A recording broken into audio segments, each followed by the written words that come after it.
We're happy to be partnering with the Jacksonville Orthopedic Institute. They are always taking top care of our student athletes in Northeast Florida. This week, we spoke with Bishop Kenny's head track coach, and the most amazing part is, back in the day when he was in high school, he used to run track at Bishop Kenny himself.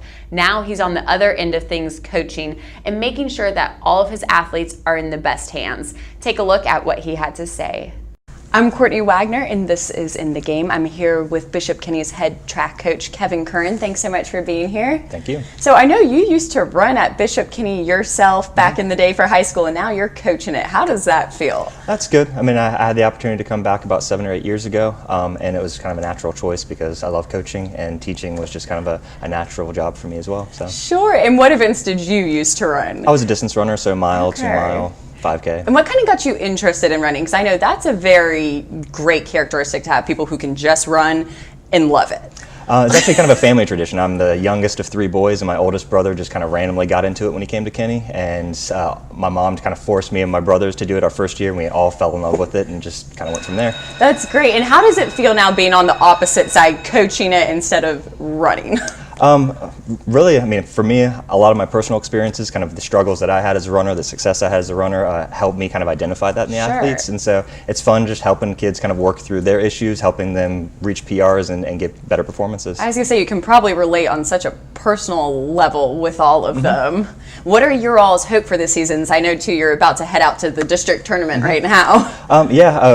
We actually have a really good kind of balanced program this year across sprints, field events, and the distance kids. And so what we're looking at districts is the boys are in contention with bowls for the team championship. The girls are in a fight with Episcopal and the West Side to try and get the team runner-up behind the bowls girls. And from there, we're looking at the state meet in about 4 weeks' time, and we've got a number of individuals who are looking at placement at states. Sure, and it's coming quickly. And what advice do you give your runners before their meets? A lot of times when we get to the postseason, it's more about just saying, we've been here before, you know what to do, and just trust yourself and trust your instincts in your race and go out and compete rather than trying to build up emotions because it's already there. Right. And how has the season gone so far for you all?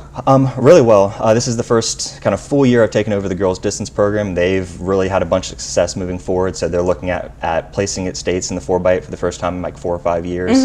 On the sprint side of things, we've got a really good boy sprinter who just missed out on placing at states last year, and now he's ranked in the top 10 for both the triple jump and 200-meter dash. We've got one boy who's ranked second in the state in discus and a couple feet off our school record. So we're looking just really strong and competitive. Sure, starting strong and hopefully going to finish strong too. That's great. And I know too, speaking of keeping your athletes strong, you all partner with the Jacksonville Orthopedic Institute. How is that, as a coach, having that relief? Oh, it's nice just because, I mean, if there's little tweaks and stuff, we can kind of deal with those. But if there's a kid we kind of worry about having a serious injury, we can just send him over to our trainer on campus, and he can take a look and say, all right, we need to maybe recommend more advanced medical treatment, getting MRIs if they think something's serious, or they can just say, take a few days off, let it heal up, and you're good to go. Right. So is it kind of a combination of proactive and reactive and everything? Is there certain incidents that stands out to you that you were very thankful to have JOI there on the spot rather than having to, transfer a kid over to the doctors or ER or something like that? One of the biggest things is when we host